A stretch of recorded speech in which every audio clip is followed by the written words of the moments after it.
Testing, 1, 2, 3. This is it. It's a brave new world. Okay,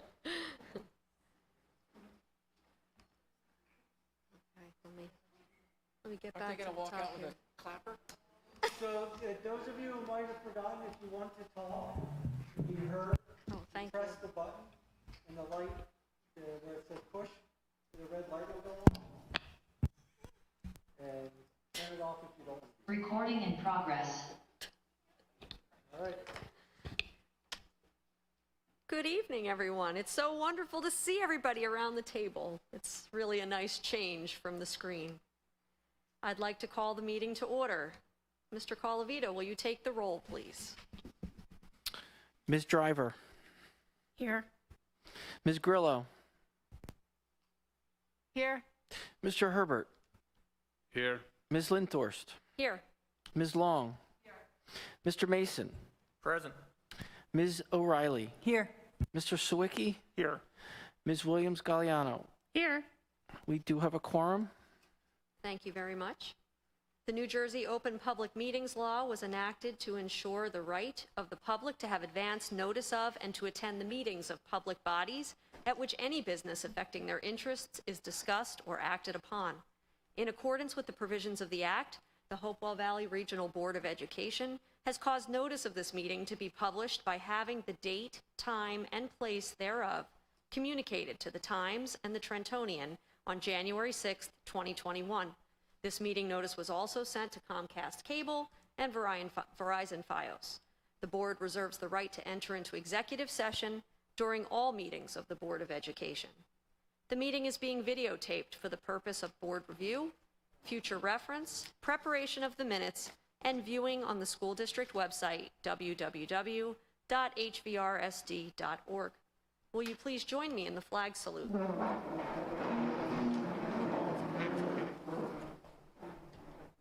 I pledge allegiance to the flag of the United States of America and to the republic for which it stands, one nation, under God, indivisible, with liberty and justice for all. I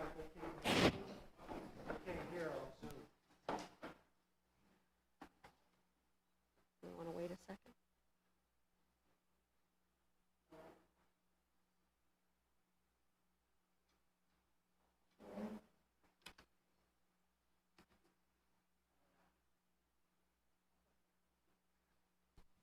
Testing, 1, 2, 3. Testing 1, 2, 3. Testing 1, 2, 3. Testing 1, 2, 3.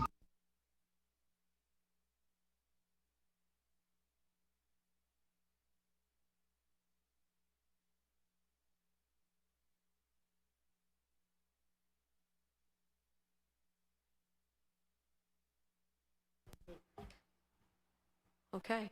Can they hear us in Zoom land? I'm muted. Press the volume.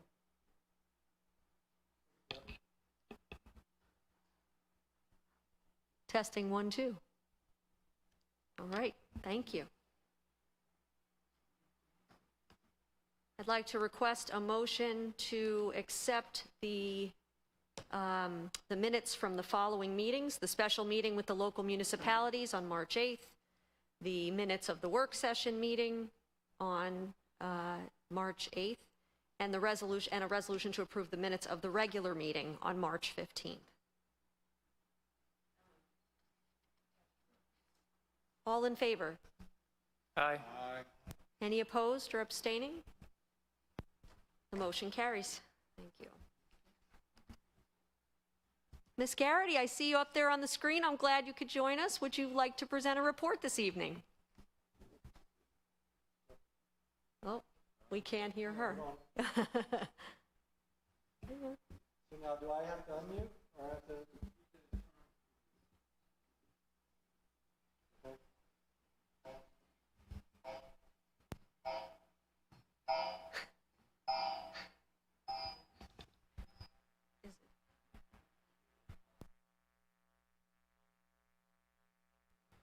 Sheila, can you try talking now?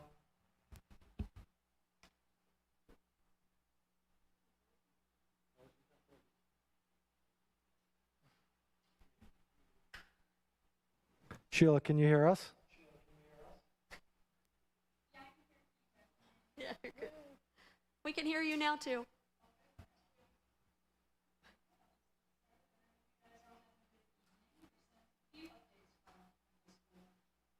So on April 3rd, we started our spring sports.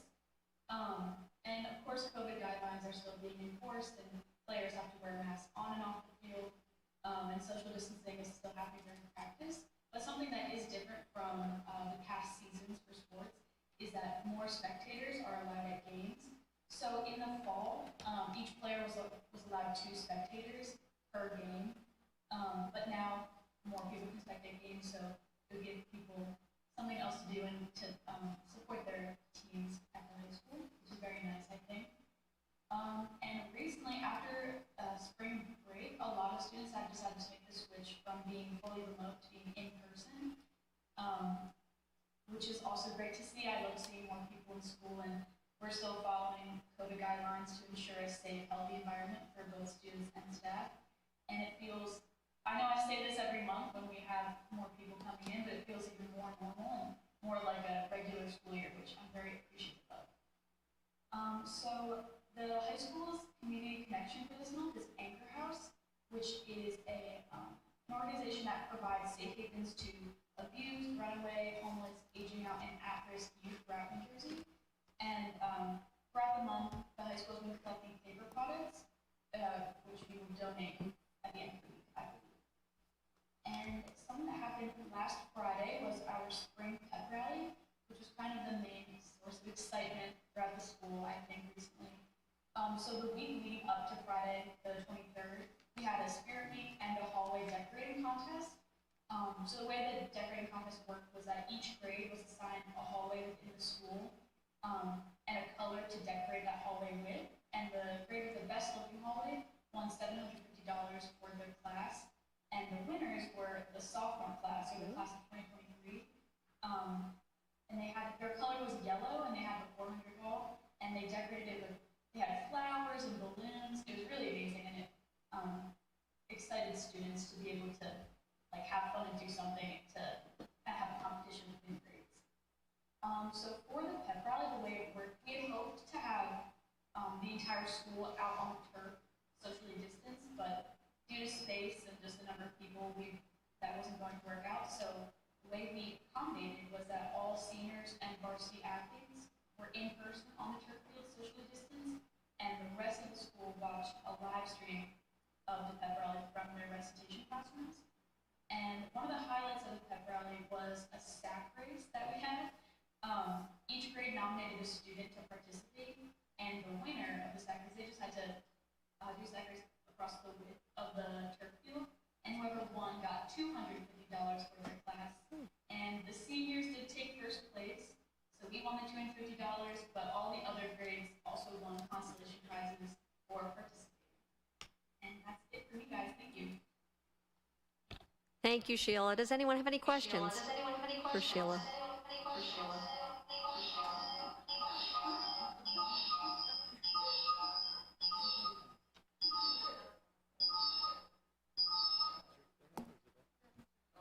Just my mic.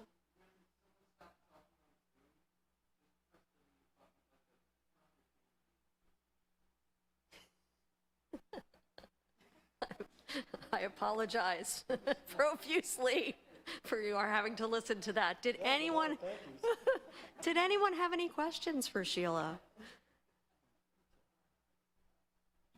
Okay, seeing none, we'll say thank you very much. We appreciate it, and we hope you're not too bitter over the hallway contest. It seems that you've moved on, so that's a good thing.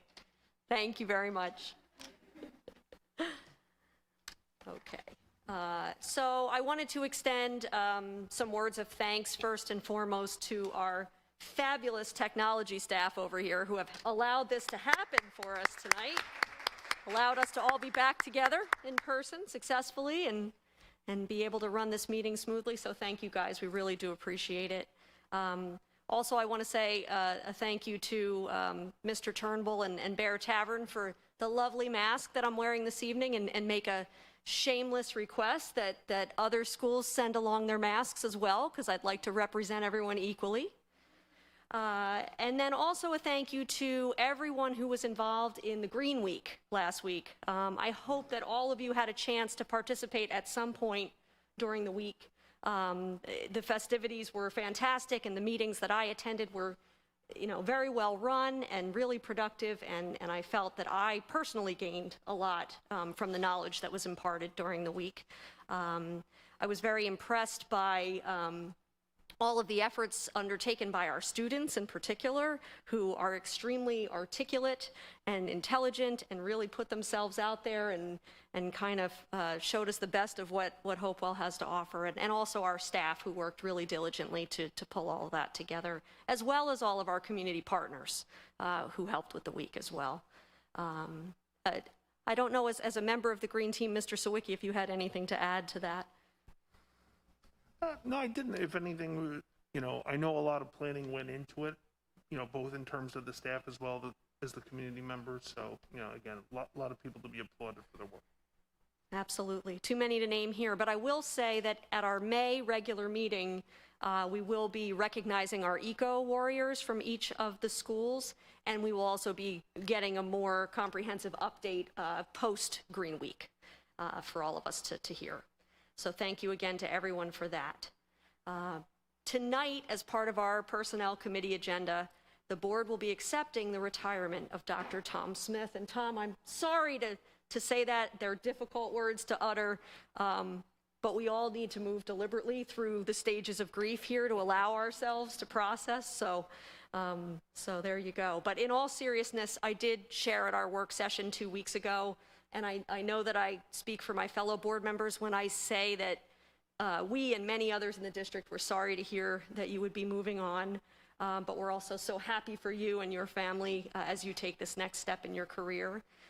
For the benefit of those who may not attend work sessions, who have not watched the video back, and I imagine that's a few people, I will reiterate when I said on that Monday that we are very grateful for the 12 years that you have served this district, that many of our successes are a direct result of your vision and leadership and collaboration with our incredible teachers and staff. We have appreciated the opportunity to work with you in serving this high-performing learning community, and trust that we will enjoy a collaborative partnership with you until the end of your time here with us. So thank you, Dr. Smith. I also want to reiterate that I have every confidence in the ability of this board to identify the next superintendent of schools for the Hopewell Valley Regional School District. Tonight, as part of our meeting agenda, the board will vote to officially adopt an ad hoc, or to approve an ad hoc superintendent search committee. This committee has already been meeting informally and is hard at work laying the foundation for this process, and these efforts are well underway. I'd like to share the guiding principles of this group with all of you. The board seeks to appoint a superintendent of schools who will uphold the high ideals of our accomplished district and honor the mission of the school district. The board seeks to appoint a CSA who upholds the guiding beliefs and ideals that characterize a diverse learning community, who strives to cultivate and nurture positive relationships with staff, students, parents, and other district stakeholders, while creating an aspirational environment for growth and transformation. The committee is committed to including as many district stakeholders as possible in the search process via surveys and focus groups. To this end, the committee aims to leverage multiple methods of communication to include the district website, social media, and local newspapers at a minimum, and to raise awareness of available means to provide public input. The committee and board aspired to communicate effectively and in a timely fashion with all stakeholders. During this process, the committee and board will act and communicate with a commitment to the highest standard of confidentiality. This standard is vital to a healthy environment for a safe, productive search and interview process. We understand the importance of the task that lies before us and vow to identify and appoint a strong, visionary, and capable leader who meets the high ideals of this district and continues to do the work to which Dr. Smith has dedicated these last 12 years. As outlined in the guiding principles, it is important for the board to touch base with our constituent groups to draw upon their experiences, opinions, and input regarding the district. Over the course of the next 2 weeks, we will be sharing information with all stakeholders on how you may weigh in and become engaged. We intend to communicate these interactions and all other relevant, non-confidential information regarding this process in a clear and timely manner. Of course, you may also reach out to board members via our shared email board address and our individual addresses with your questions and concerns. But let me stress once more, the board is firmly committed to maintaining the confidentiality of this process. We ask all other district stakeholders to work with us in this regard and to understand that we must uphold it when responding to questions and concerns. Again, we realize the gravity and honor it is to take on this task that lies before us. We thank the dedicated administrators and staff of this district, as well as our resilient students and their families, and thank you in advance for your participation in this process. Working together, we know that we will successfully identify a superintendent who embodies the vision and high ideals of this district and board, and who will lead us to further growth and excellence. And with that, we will move along to our superintendent of schools and his report. Thank you, Deb, and thank you for your kind words. As you know, it's been a kind of an emotional few weeks, but know that I love Hopewell, and I appreciate all the support that I've been given throughout the years. I think we created something special here, and something we can all be very proud of. One thing I think is important to recognize, as you mentioned, the Board of Education, we always worked collaboratively and still always work collaboratively from the time I started here to the time I am, and I think that's something that makes Hopewell unique from other places, and I think it's important that everyone recognize that. We have an awesome Board of Education in our school district, and I'm not prone to hyperbole, but we have awesome teachers and awesome students. I mean, it really is a perfect place, or as close to perfect as you can possibly get. Anything we've asked of our teachers, it's particularly in the last 18 months, they've delivered and done a fantastic job. Our students continue to amaze. And as you mentioned, Green Week, just listening to our students talking about the environment and passionately and taking on programs in our district to move the district forward. It's really amazing. I mean, you look around these bottle filling stations, were a vision of one board member and, put in by our director of facilities, and they've just become commonplace in our district, and our students expect that. And our students are pushing back and saying, why, when we had straws in the cafeteria, why do we have straws in the cafeteria? So it really is an amazing place. And I appreciate your kind words, but also my ability to be part of it. It's something I always cherish. With that, now we get to talk about next steps. So what is going to happen if I turn your attention to the screen up front?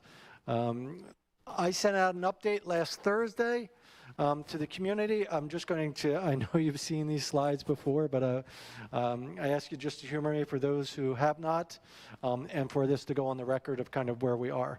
So here's our road to return, and I got to thank everyone for the board's support, their guidance, for all the members of our Return to School Committee, for their work through this, for the feedback of our staff, for our feedback of our administrators, for our feedback of our parents. So we've come an incredibly long way, and looking back on my letters going back all the way to Thanksgiving, our goal always was and remained a return to full day instruction. So really with the support of a lot of folks, we've come down to this point that on May 17th, we will be returning to, and that's a misnomer, I want to say in-person instruction. We've been full day since September. Our afternoon programming has been online, but we've been going full day. So I know other districts have been running half-day schedules, and this is a different shift for them as they go. So I want to just underscore that. It's in-person, a full day.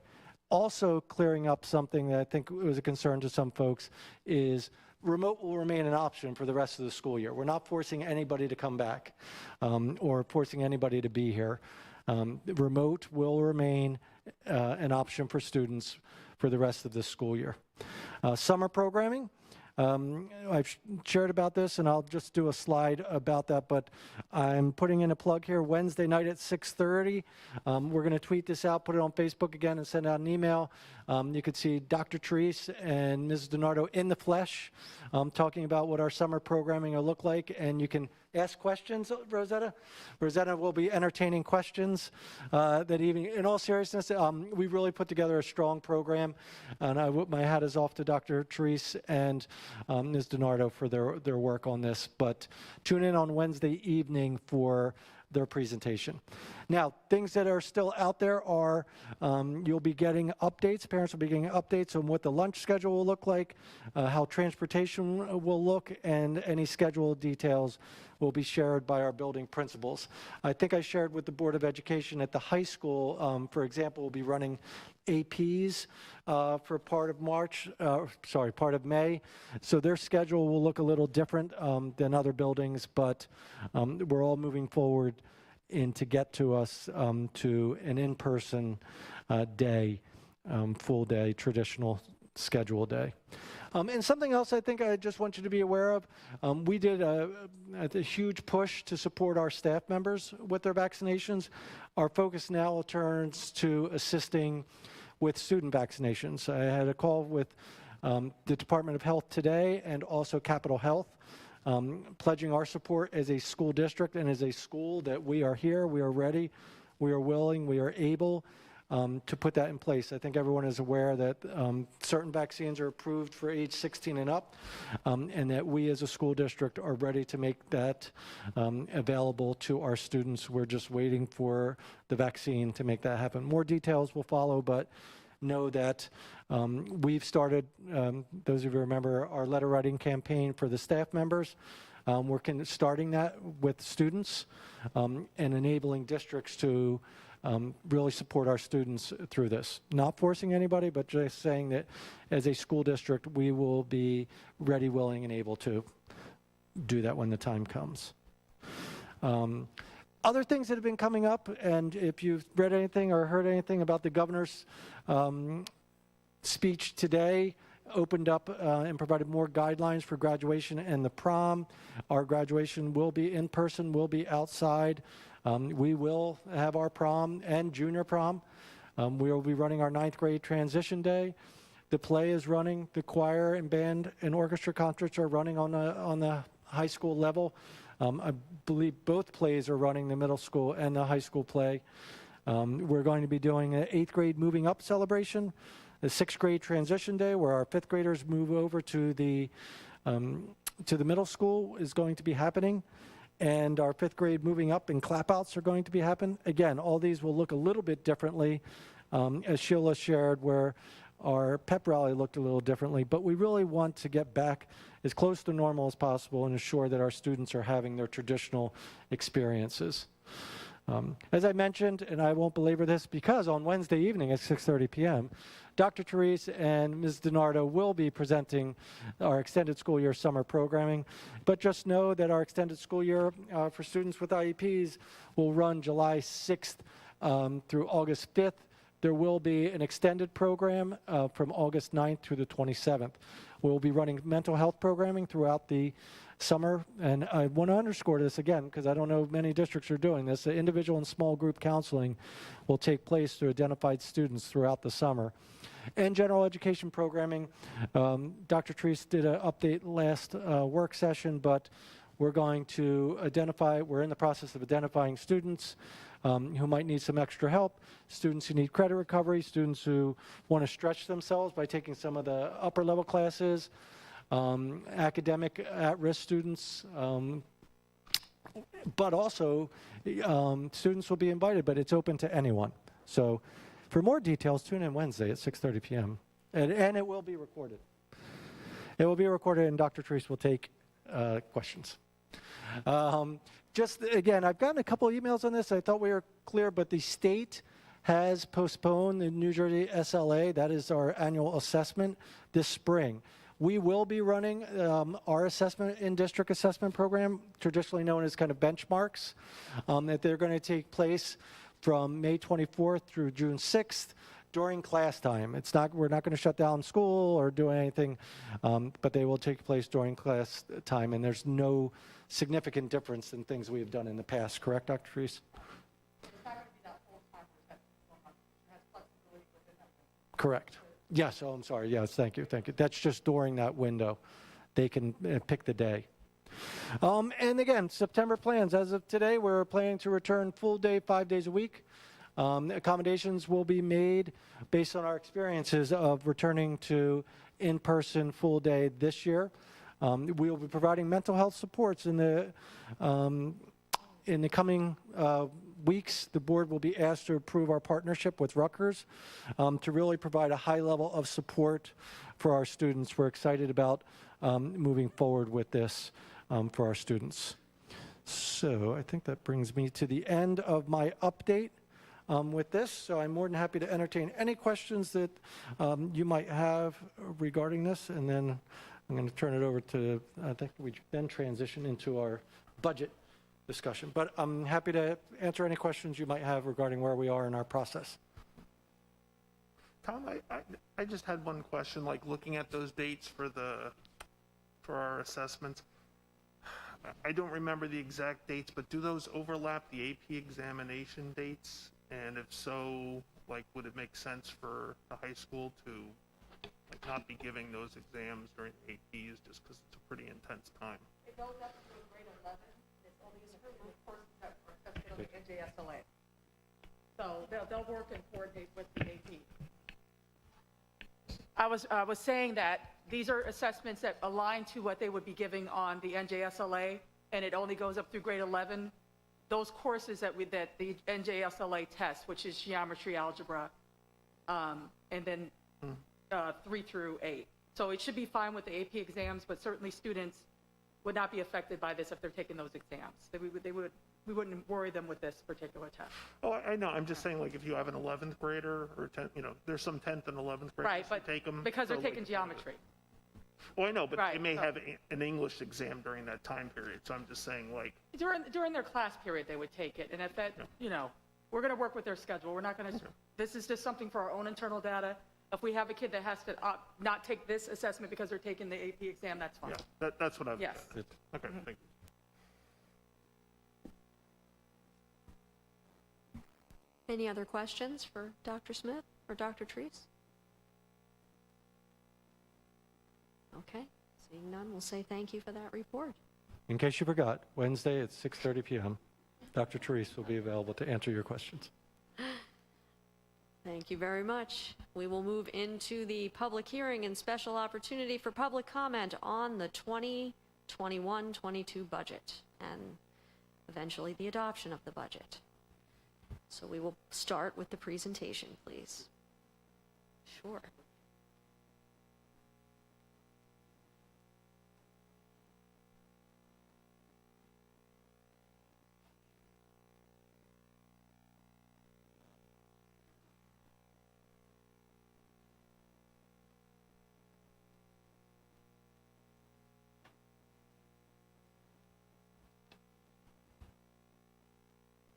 Okay, you've been through this before. This is our final budget adoption. I'm going to begin and transition it over to Mr. Calavita, who's going to get into the numbers. But as you've come to understand, and we've stressed that really what our budget does is support excellent programming for our students. We have a mission statement that we live by. We have excellent staff who really fulfill this mission statement on a daily basis.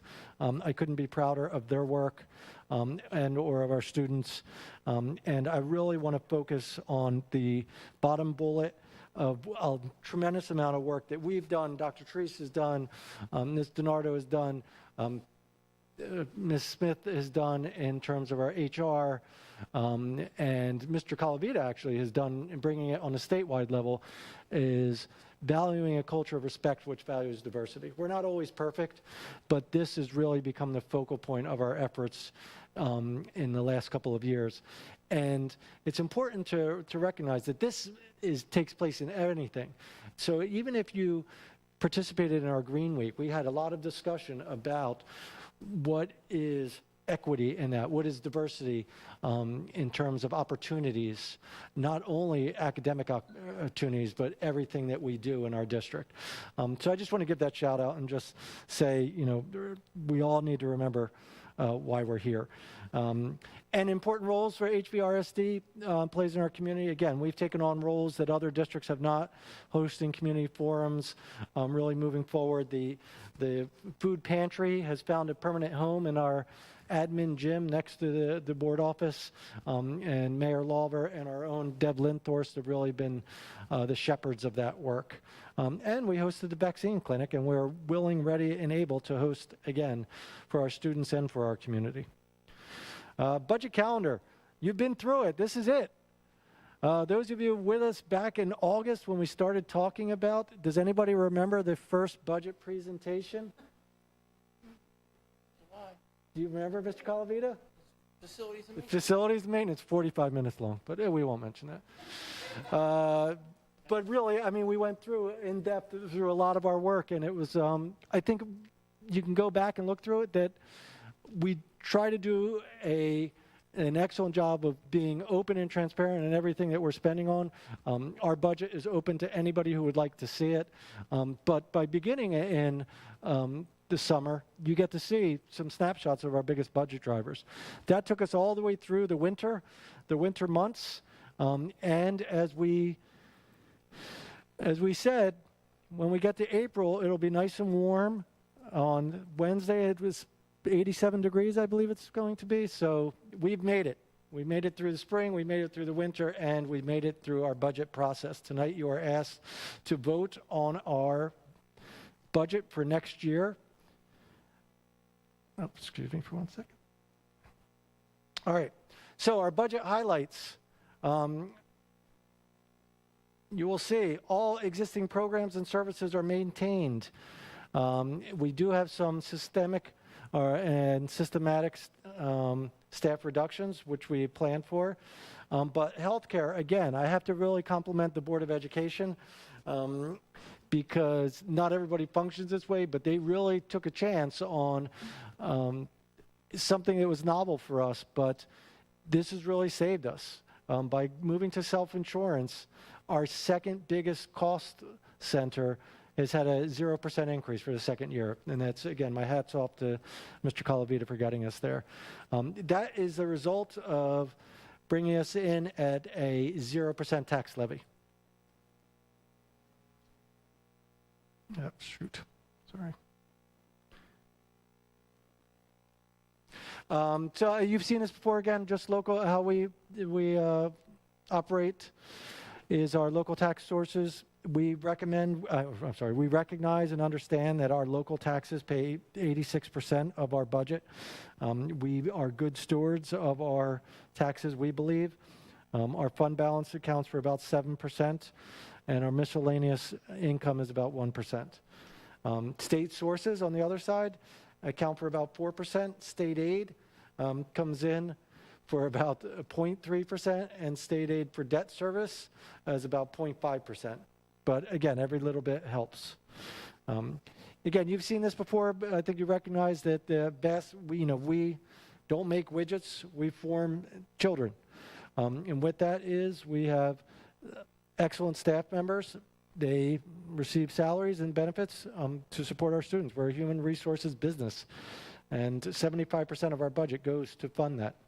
16% goes to operations and maintenance and transportation. 12% is debt service, and 9% is our co-curricular athletics and student support programs. As important as anything we do right there. Bob, I don't know if you want to switch over and just talk a little bit about our health benefits, but I'll start talking. You can jump in when you're ready. But as we mentioned, the health benefits, we've done this to control costs. Special education, I'd like to acknowledge the efforts of Paulette DiNardo, who's really brought a lot of students back to what we would consider a better program and a least restrictive environment. Our elementary sections, we reduced by 21% over the past 10 years. 3 teams were reduced at TMS. This is all in response to our enrollment. Our administrative staff was reduced by 18%. The board, again, supported a move to school choice program. And that brings in not only opportunities for students, but additional revenues to the district. We've moved to a single platform. We phased out the Apple computers years ago. We've moved to the Google environment, which is really helped us, particularly in this. I'm so glad, and I'd like to really thank technology, boy, because had we moved, to online learning and moved to Google at the same time, it would have been quite a challenge. But we had been using Google for a year or so before we even got there. And moving to cloud storage for virtualizing all our servers. We have realized some savings due to transportation to athletic and co-curricular trips, and our energy consumption is down due to COVID, but we're expecting that much of that will come back in the fall. And this is my last slide before I turn it over to Mr. Calavita, but as I mentioned, on Wednesday evening at 6:30, Dr. Therese will be talking about our summer program. Yeah, well, you don't know if there'll be questions, but she will answer any questions. But right now we recognize that summer programming is expected. Class size restrictions, we are going to decrease our class size on the elementary level for September. We believe that remote instruction will remain an option for families in the fall. We're expecting that large-scale events will continue. We've, rented tents in all of our buildings to make sure that this happens. Athletics and co-curricular transportation is going to happen. And we imagine our energy consumption is going to increase when our building use expands. And this is something I would like to give everybody an update. I'll give a more formal update, but we're still awaiting on the final plan from our transportation person, but the initial result is not favorable. I know we had a conference call with them on Thursday, and this is one thing that personally I really wanted to deliver before my departure, but honestly I don't think it's the right time for the district and right time for us to change start times in September. I think there's got to be more discussion. We have to get the report, but his initial feedback when I met with him on Thursday, and I haven't even assembled the committee yet, but as it's up here, I just need to let you know that this was an area that we really wanted to achieve, and I just don't see it getting there for September. And for that, I'm really, personally, I'm saddened because I really wanted to deliver that. All right. With that, I'll turn it over to Mr. Calavita to talk dollars and cents. Okay, before I get started, I wanted to complete my notes here. Tom, what time is that presentation on Wednesday, and who will be giving it, and will questions be taken? I think it was 6:30 on Wednesday. There's a Zoom link, and it was Dr. Therese and I think Paulette Bernardo. I wanted to make sure I had it straight. Do you need the spelling? Okay, so Dr. Smith got into some of the, already talked about some of these areas. So we're going to go from 20,000 feet down to some more granular levels of how our budget expenditures and revenues look. Our overall budget expenditures and appropriations are going to increase by 2.9%. Next year, our general fund will increase around 3%. That's our general operating funds that the tax levy goes to support. That general fund tax levy, that's what that supports. Special revenue funds are basically state and federal grants, and also local grants that we get from our foundations go into that. So it's dollar in, dollar out. There's no tax dollars used to fund that special revenue fund. And our debt service is basically our mortgage. The only thing that's left is one more payment on Timberlane and the rest of the addition, the latest referendum. And this is a drop-off this is the beginning of the drop-off, as we talked about many years ago. Okay, we'll go to the next slide. Okay, and this is kind of a backup of the revenues. Our fund balance is money that we have in savings. and unexpended appropriations and extra revenues that we have earned over the years that we're able to put back into our budget to help reduce the tax levy. This is total fund balance that is going both to the debt service and to the general fund, and we'll get more in detail later. There's the local tax levy that Dr. Smith touted before at 0%. We're bringing in the budget at the same tax levy that we brought it in last year. The capital reserve, we're doing some projects this summer over at the admin building, replacing some windows, and we're also doing some paving at 2 of our schools, Hopewell Elementary and Stony Brook, that are in great need of having that done. This is part of our plan, our systematic plan of addressing projects year by year, and we'll look at a little bit of the capital reserve later on in the presentation. We did get some additional state aid this year. Some of that state aid is due to the general fund, and some of that is additional state aid we got for debt service this year, because more of our debt it was funded through this building budget, and we're eligible for more state aid with that. So we did get some additional state aid. Our miscellaneous revenue this year, due to the pandemic, we're estimating some lower areas of miscellaneous revenue due to a loss of revenue in interest. The banks obviously have been hit under hard times during this time period, and they've reduced our interest rates. And we haven't been able to get folks back into our buildings full time. Our buildings are used pretty much 7 days a week, and on most nights, including weekends, are open till 11 o'clock at night on many, many nights. And we just have not had that this year. And the rentals that are associated with those use just aren't happening. So until we can get back to a sense of normal, we can't anticipate that same level of miscellaneous revenue.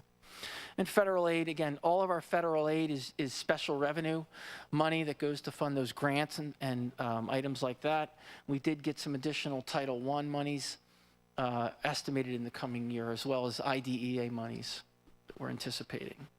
So again, our revenues going up about 3% next year. We can move on, Tom. Okay, and this kind of replicates the slide that Tom had on before, just breaking down our expenses into more granular categories, our regular instruction, special ed. Benefits is our huge driver. As Dr. Smith mentioned, it's only increasing less than 0.5% this year. And that's not due to health benefits. These are benefits that include our workers' comp insurance. It includes tuition reimbursement to our staff members. It includes a pension contribution for our non-represented workers, and our FICA payments. And that's the increase. The increase is in those areas, not in health benefits, which is, again, we've been able to maintain that at 0% for the second consecutive year. It was a great decision by the board to agree to take a chance on this. We're happy that it's helping us balance our budget, and we don't have to deal with the double-digit increases that are being experienced by many, many districts around the state. Okay, just wanted to point out, as we've been going through this, the capital outlay budget looks like a 200% increase, but it's not. There's a deposit of $1.5 million that we're taking from the savings that Dr. Smith mentioned in transportation and special education, and we're depositing it into our capital reserve and transferring it into our debt service account to offset that payment. That'll happen in one. It goes in, comes out in the same budget year, but the way the mechanisms of the state budget system goes, it's got to be deposited into capital reserve and then pulled back out. So really, it's not. It's just the way the mechanics. We can go to the next slide. Okay, and this is just shows the summary of how we've operated the last several years. We're bringing in our below cap general fund tax levy increase and a 0% tax levy increase overall, our general and debt service combined. And as Tom and I could find in the archives, I couldn't find anything going back 30 or 40 years that showed that we ever had an increase of 0%. So it's a good thing, and we're able to deliver the same level of services. So again, another good thing. We can move on there. Again, we've showing a little bit of the history of fund balance. We've tried to make sure that we keep an eye on fund balance because you have to be able to replicate it year after year if you're going to be able to put this in your savings.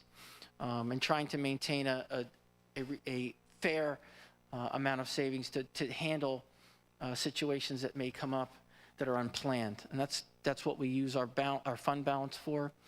This year, we've been able to split it, some into our general fund, some into our debt service fund, to help pay down that debt to almost the level that it will be next year. We will be able to experience another reduction in our debt service account next year as well. Again, just showing some history there. Tom, you can go ahead on. And what does it all mean?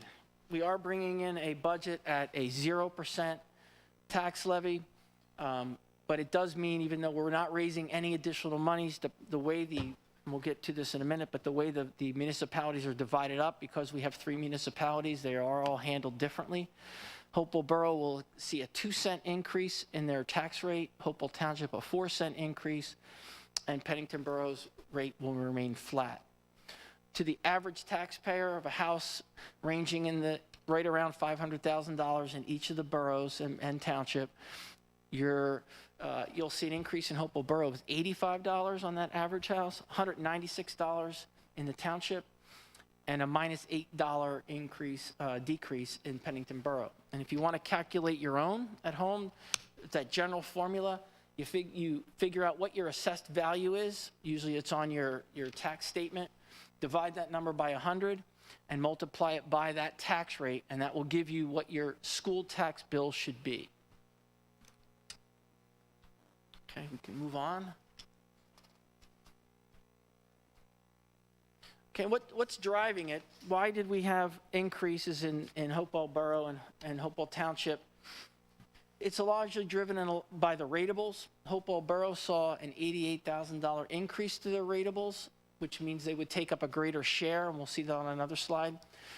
Hopewell Township's increase is largely driven by almost $109 million decrease to their ratables. They have less property to divide that rateable or that tax levy over, which means people will have to pay more money to make that up.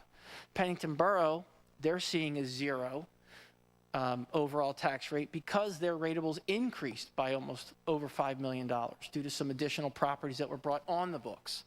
Again, helps to absorb and spread out the tax rate increase. And we can go on to the next one.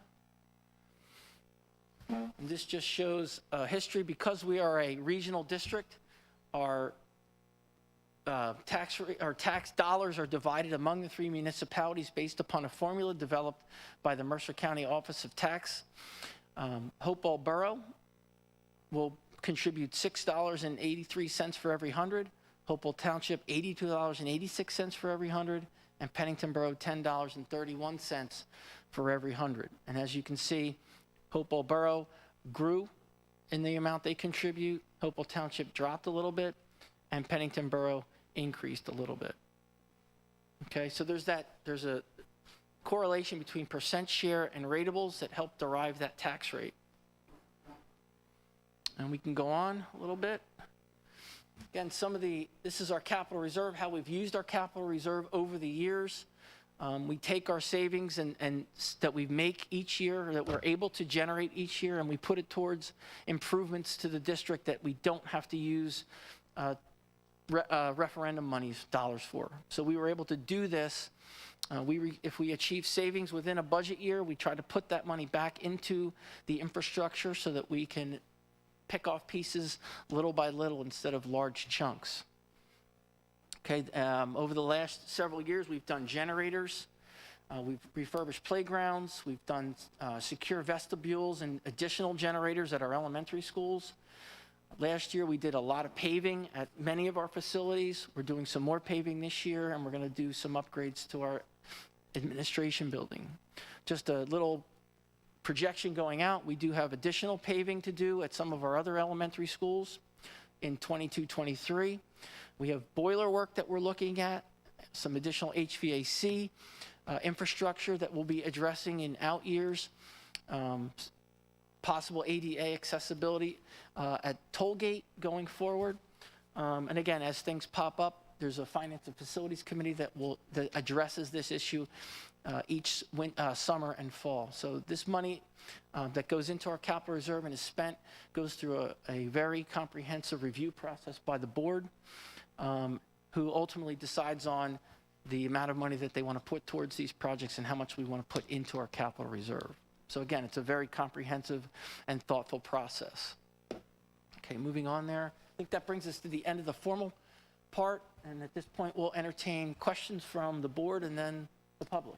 And here it says public comment first. Okay, Doesn't so matter then- which order we go in? Let's do some public comment. And we will move to public comment, but I just realized that we don't have the wording in there for it, so I'm going to a prior meeting's wording.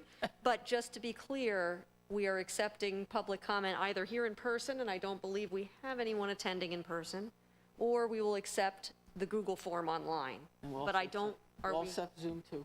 we will do Zoom as well? Yep. Okay. Okay.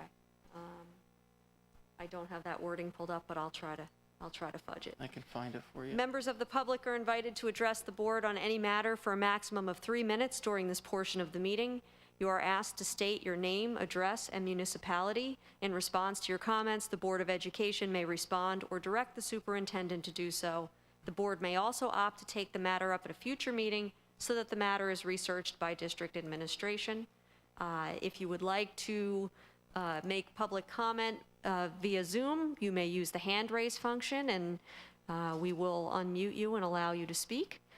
We also have the Google form attached to the agenda that you can click on that link and supply written comments as well, and we ask that you only submit one written comment per public comment session. Public comment is now open. Just on the budget, thank you.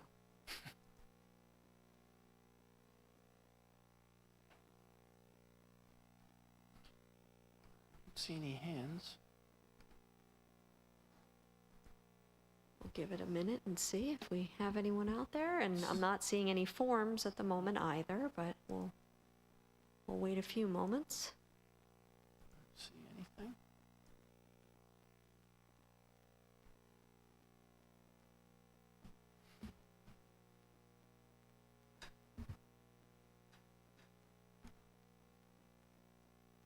No one at the door?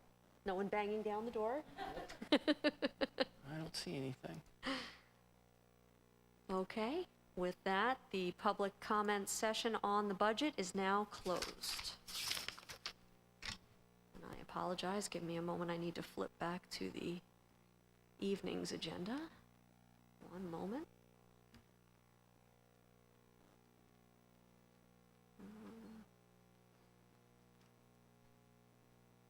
Why is the agenda not coming up?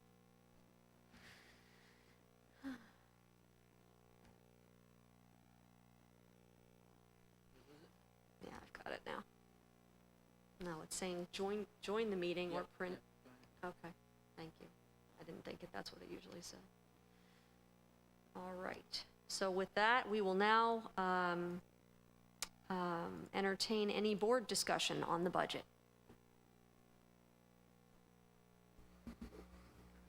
Bob, I was just going to ask one question. No, thanks for the update. One thing within finance and facilities that we've been doing is tracking our expenses on a quarterly basis. This year we'll do so again, I assume, next month. But I guess my one question is, from the standpoint of where we are now, the board's had the goal of being able to try to make approximately a $2.5 million deposit into the capital reserve each year. Based upon where we're currently trending, do you think we'll be able to do that this year? I think we'll be able to come close to it at this point. We're going to be coming back in person, but I don't foresee us, we've gone through and we're prepped and ready to go back. I don't see any major expenses that we're going to have to do to get back. So I think that we should be able to make, if not the full 2.5, but we can get close to 2, which is what we got last year. We came close last year. We didn't make it to 2.5 last year. So I think we should be okay. Okay. No, thank you. Thank you. Mr. Sawicki, any other questions from board members?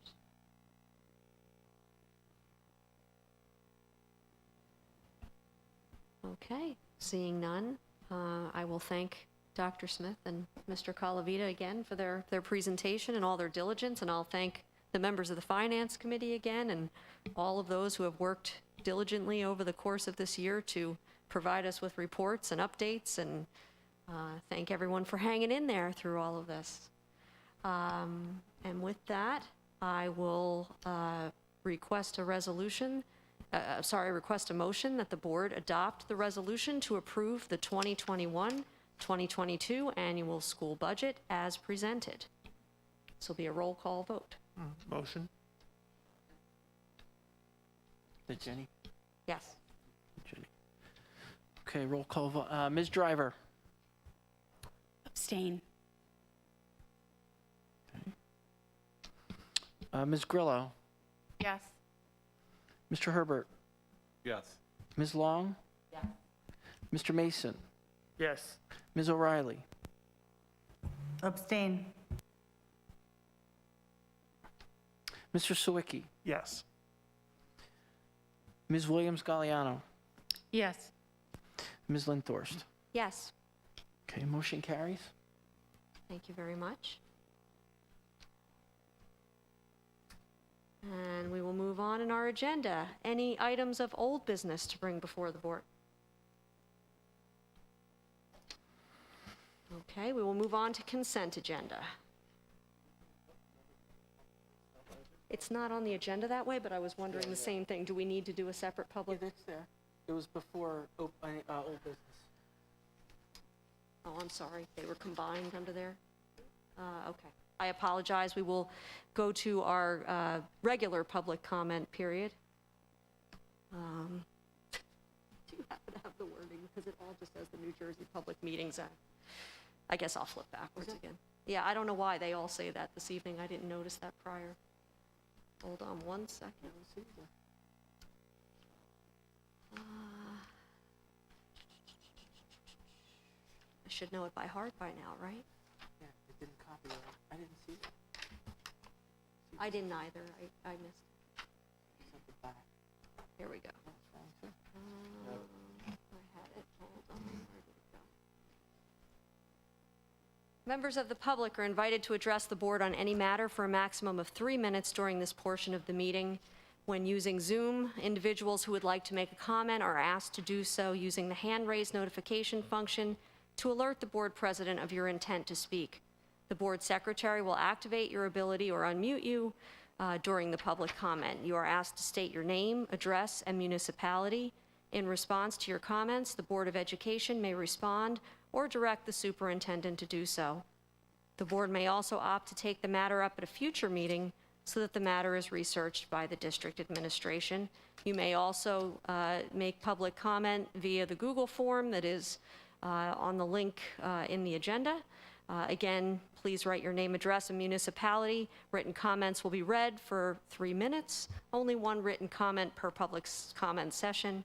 Public comment is now open.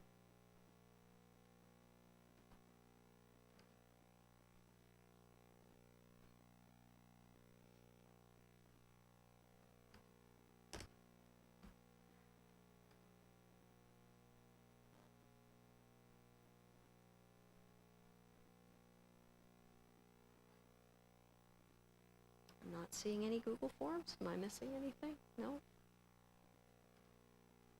And not seeing any hand raises. Going once. Going twice. Public comment is now closed. Let me jump backwards one more time here. Now we will move on to consent agenda.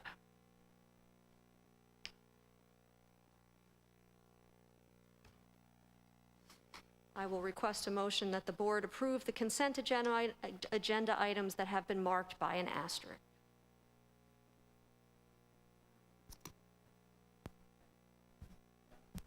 Any further discussion?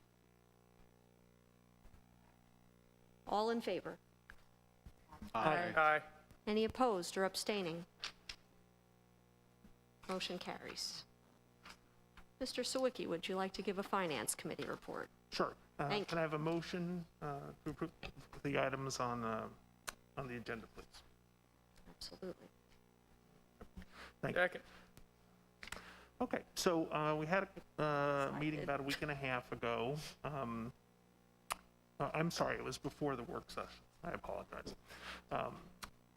I'll just point out a couple things. One, on consent, we had the bid award for the window replacement at the admin building went forward. So the good news there was we came in just about at our estimate, so that was quite good to have. We also had some items related to vehicle purchases for transportation. One thing I'll point out, I was able to attend with Debbie the discussion in terms of the early transportation findings last Thursday. The one thing Dr. Smith didn't point out was one of the reasons that we found out that it would be more expensive to move to the change in schedule. It was just because we found out our transportation was being run very efficiently right now. Based upon some prior other districts having moved schedules in a similar fashion, there'd been a pretty good realization of savings on transportation just due to efficiencies. Well, in our case, it turns out we're running efficiently, so we're not getting that. And fundamentally, the issue we have is just because the fact of moving from a secondary transportation to elementary and going in reverse, we have a larger number of runs that we're dependent upon doing at the secondary level, and we just can't get the number of elementary runs done in time to meet the 30-minute goal. So that's one of the big issues. But even going at 45 minutes, trying to make that work becomes quite challenging, and it's still more expensive. So, I would absolutely agree with what Dr. Smith said. It's something that requires more study to know how to do it exactly, because it's challenging. It's not an insignificant amount of money. Adam, I think it just to go back on a little bit, the consultant, when he and I spoke, when he saw some of our routes, he's like, he was very confident. Yeah. I know I can make this fit, until he went out and drove it. And I mean, we all have driven through the 64 square miles of valley roads, and there are just certain areas of the valley where there's no sidewalks, the roads are rural, they're a lane and a half wide. And he was saying, why don't you have 12 kids at this stop? Mm-hmm. And I said, Ross, you can't. You just can't. And he goes, well, being the consultant he is, I'll be the judge of that. And he went out and said, no, Jimmy can't walk to here. There's nowhere to walk. So So we'll just have to sharpen our pencils and see if there's a more creative way to figure out and ultimately realize, the dream of switching the times. So. Beyond that, at our meeting, we spoke about some of the planned, future activities, for us to finance under the capital projects and such. Bob mentioned HVAC. We know we have some work here to do in the science wing. We became aware of an issue at Stony Brook that's going to need to be addressed with our HVAC there. Similarly, there's some work in terms of the audio system at the PAC here that we have to consider. So. But we do have one item to move, and that's the acceptance of several donations. We have one from the class of 1979 for some outdoor furniture. One from Kalia Howard, Fletcher, and Medina Howard for shades in the Black Student Union. We have one from Dr. Adam Finkel in memory of his mother for respirator masks for the nurses. And one from ETS Care Blackland Giving Fund for educational services and supplies. So I would respectfully ask the board to please approve these very generous donations from our community. All in favor? Yes, all in favor? Aye. Aye. Aye. Any opposed or abstaining? Motion carries. Thank you so much, Mr. Sawicki. We will move on to personnel, and Ms. Grillo. I'd like a motion to move the items on the agenda. So moved. Second. Okay, so we had our personnel committee meeting this evening before the meeting. And we have a number of retirements that we would like to announce. So bear with me, there are 9 of them. So I will go through them and I'll let you know who they are and when they're retiring. So first we have Jacob Small, who was a bus driver. His retirement was effective March 31st of this year. And he's been with the district since 2008. We have Beverly DeDerco, a van attendant. Her retirement was effective April 1, and she's been with the district since 2003. We have Robert Donovan. He is an art teacher at Timberlane, and he has been with the district since 1996, and he is effectively retired July 1st. Also on July 1st, we have Amy Hale, who's the teacher of music at Stony Brook, and she has been with the district also since 1996. We have Laurie Martin, secretary at Tollgate, effective July 1st, and she has been with the district since 1998. We have Lynn Rutledge, another secretary at Tollgate, also effective July 1st, and she's been with the district since 1999. This name, Rosemary, somebody help me. Sotorsky, who's a paraprofessional at Tollgate, effective July 1st, and she's been with the district since 2006. We have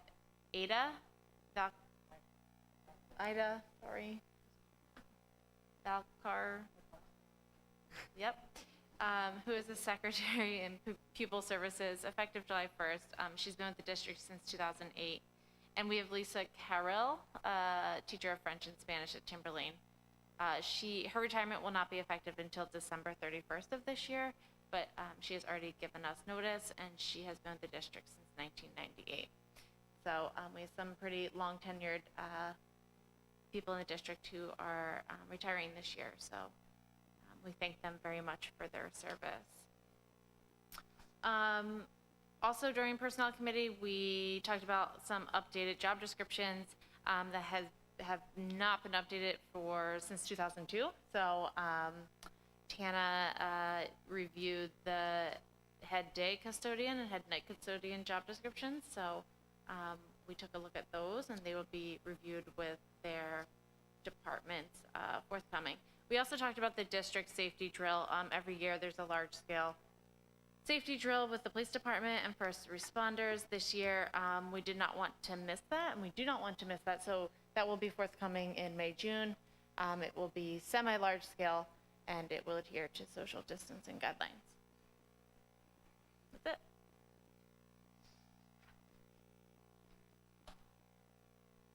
Okay, I believe we need a roll call vote for our personnel actions. Okay, Ms. Grillo, Yes. Mr. Herbert, Yes. Ms. Long, Yes. Mr. Mason, Yes. Ms. O'Reilly, Yes. Mr. Sawicki, Yes. Ms. Williams-Galliano, Yes. Ms. Driver, Yes. Ms. Linthorst. Yes. Motion carries. Excuse me. Thank you.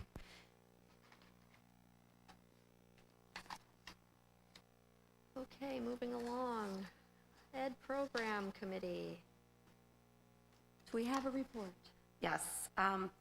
Well, we had 2 presentations today. One was Ms. DiNardo and Dr. Treese giving us an update as to a preview to Wednesday's presentation. I don't know if Dr. Smith wants to mention it because it might be important. What time was it, Rosetta? 6:30. 6:30. So I think we covered that. I don't know that I need to give any more information on that one. And then we had Darren Lewin, supervisor of the social studies, speak on the inclusive curriculum. The 3 key areas of the state standards being U.S. history, world history, and active citizenship in the 21st century. He spoke of some changes and additions for the upcoming years, one being the LGBTQ and people with disabilities being more included.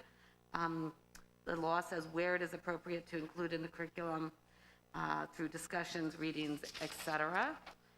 And then a couple other changes was more citizenship K through 12 and a climate change unit, not just being specific to science, but into social studies as well.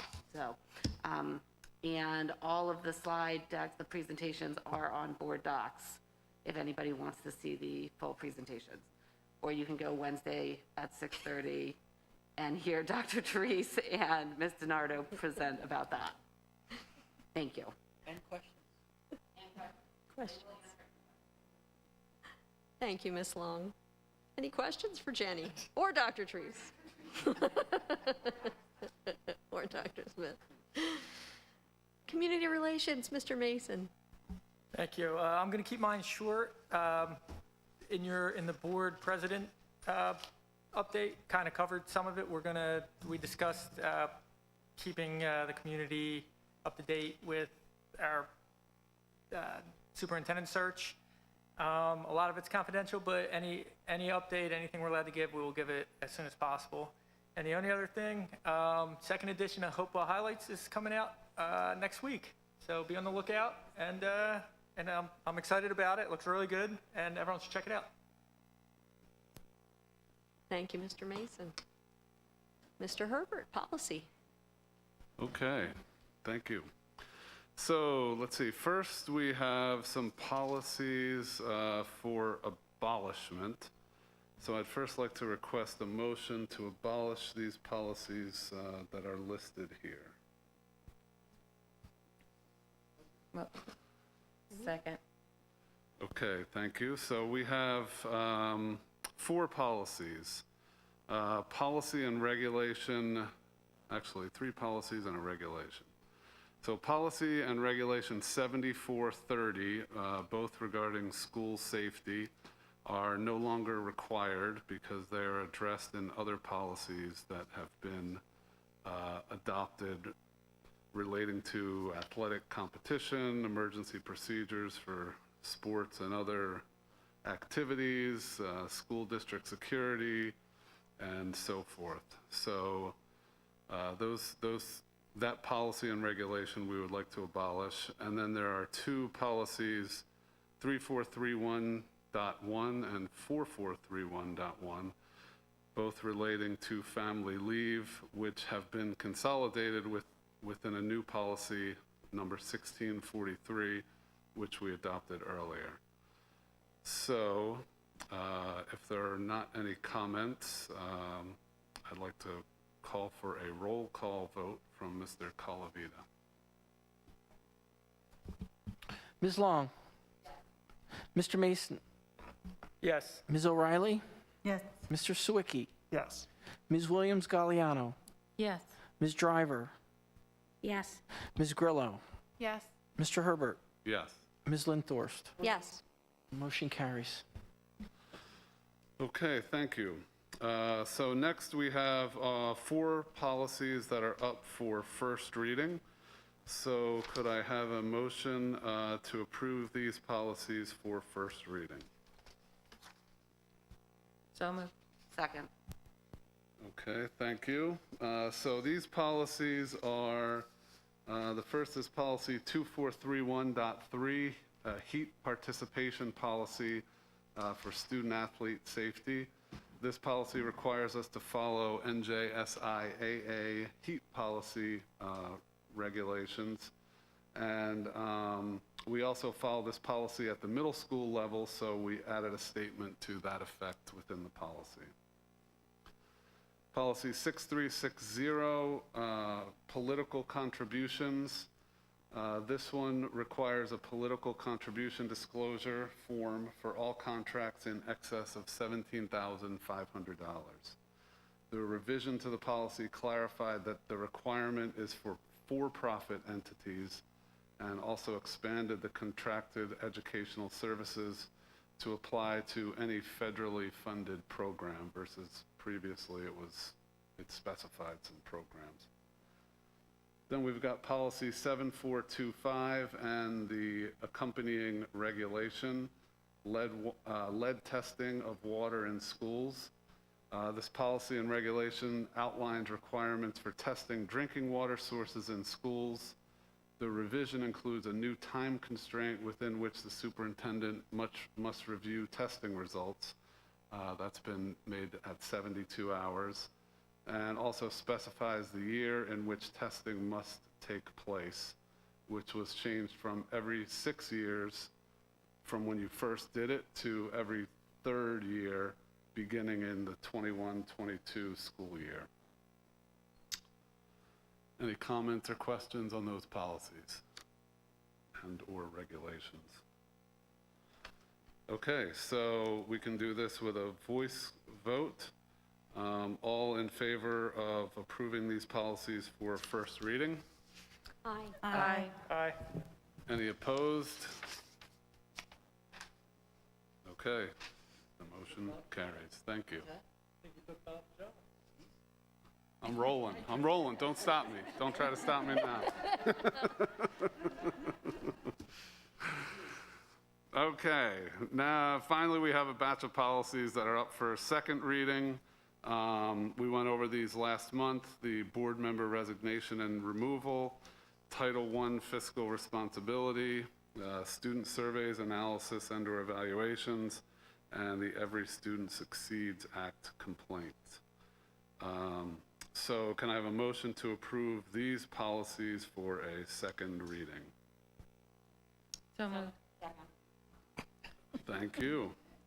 Mr. Colavito, could you please conduct a roll call vote? I'm not going to do that myself. Next time. Yeah, right. Yeah. Nice. Mr. Mason, Yes. Ms. O'Reilly, Yes. Mr. Sawicki, Yes. Ms. Williams-Galliano, Yes. Ms. Driver, Yes. Ms. Grillo, Yes. Ms. Long, Mr. Herbert, Yes. Ms. Linthorst. Yes. Motion carries.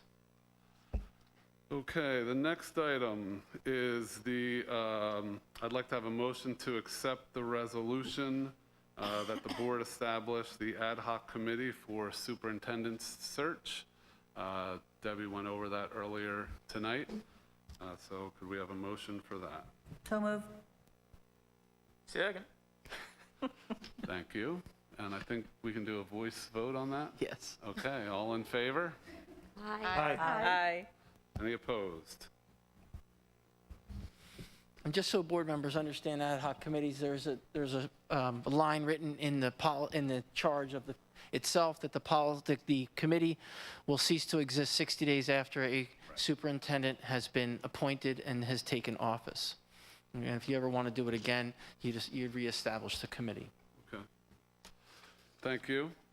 The last item that's not on the agenda was something that we discussed at the policy committee to bring forward to the board. And that is policy regulation 9270, homeschooling and equivalent education outside the schools. So this policy states that when students are homeschooled or attend a private school that does not have an activity, they are not permitted to participate in our school activities.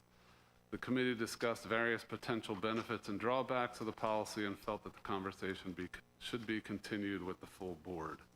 So there's some history behind it, and there's some reason as to why we're bringing it up at this moment. And so I would like to request Dr. Smith, if you wouldn't mind filling people in on this issue. Sure, and I think that the goal is to have a further discussion at a work session, so you could go more in depth. But as Mr. Herbert said, as students prepare for next year and have made choices this year, whether to homeschool or pull their students out of the Hopewell Valley Regional School District, we received 2 requests from parents for their students to participate in extracurricular activities. So we have a policy, a longstanding policy, and the board has reviewed it in the past and felt at that time that we didn't want to change the policy. But I think at this point, it behooves the board to have a further discussion on that. And I would expect that you'd probably want to hear from our attorney, some of the challenges that our athletic director might run into going through that policy. So now my recommendation is you do it sooner rather than later, in place for September.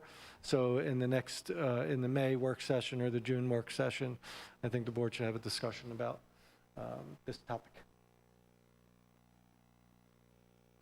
Okay, Thank you, Mr. Herbert, for that very thorough report. And skillfully handled, might I add. Board calendars.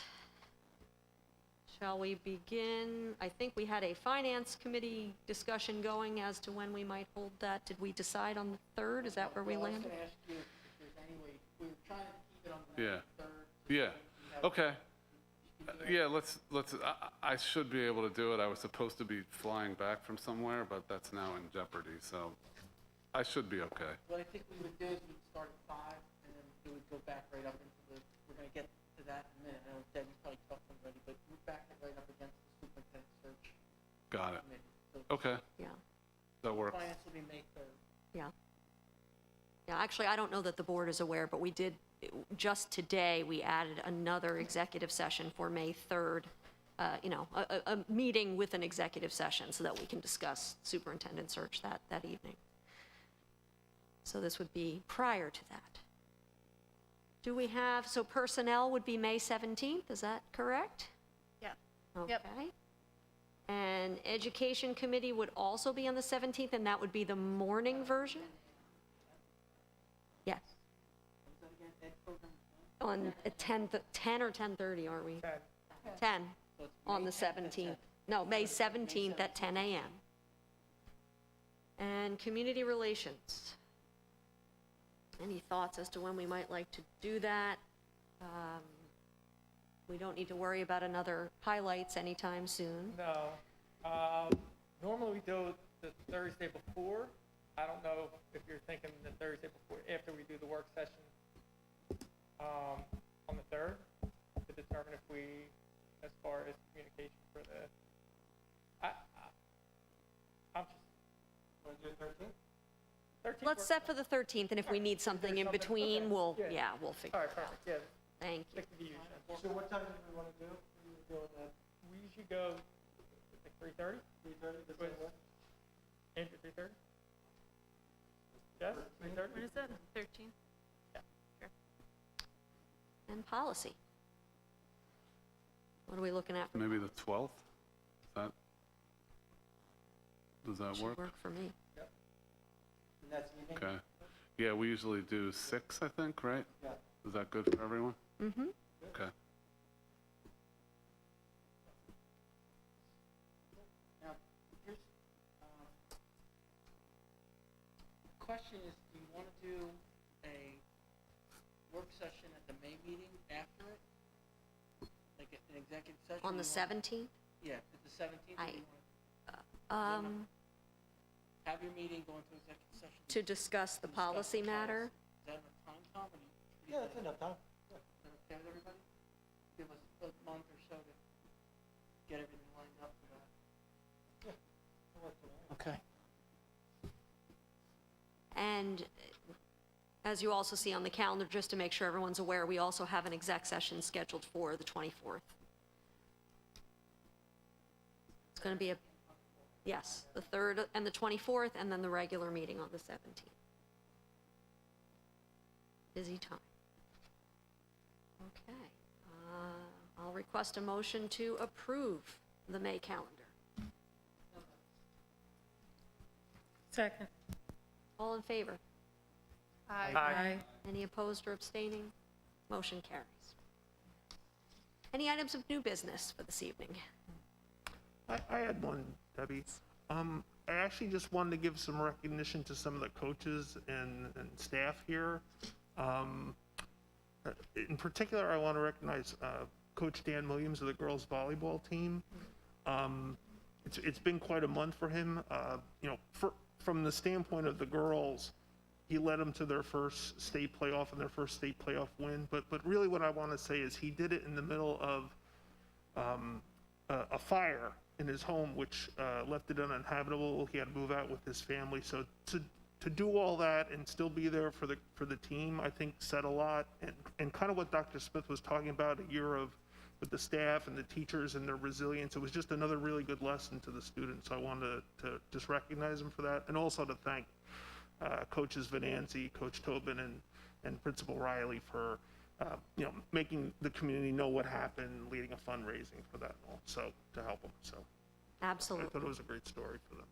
Thank you for raising that point. Appreciate it. Absolutely. We will move into our final public comment session for the night. Give me a moment. Moving over, moving out. I don't know how we missed that. I know. It's just because we expected to be there, right? It's just a regular thing. Members of the public are invited to address the board on any matter for a maximum of 3 minutes during this portion of the meeting. When using Zoom, and if you would like to make a comment, you're asked to use the hand raise function, and the board president will be alerted of your intent to speak. The secretary will unmute you. You are asked to state your name, address, and municipality. In response to your comments, the Board of Education may respond or direct the superintendent to do so. The board may also opt to take the matter up at a future meeting so that the matter is researched by the district administration. You may also avail yourself of the Google form by clicking on the link and submitting your name, address, and municipality. Written comments will be read for up to 3 minutes. Only one written comment per public comment session. Public comment is now open. There's a hand. Is it Eva there? I can't see the hand raised. Yep. Are you ready? Yes.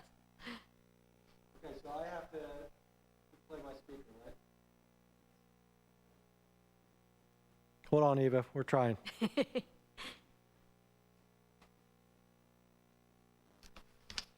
Eva, I think you can speak. Okay, wait, it's Maddie, actually. Go ahead, say your name. My name is Maddie from McKenna, and I just want to say, Dr. Smith, you're the best superintendent. I'm gonna miss you. Oh. Maddie, we appreciate that. Thank you so much. You did a great job. Did you have anything else? The board could really use your help. You're really articulate, and we could use someone like you here. Thank you, Maddie. I'm gonna see you on Friday, right? I'm gonna see you on Friday. Yes, you are. That's it, that's your All one right. and only public comment. Thank you, Maddie. We appreciate it. Thank you, Eva. Any other comments? Public comment? Don't see any Google Forms. Going once, going twice. Public comment is now closed. Where am I going here?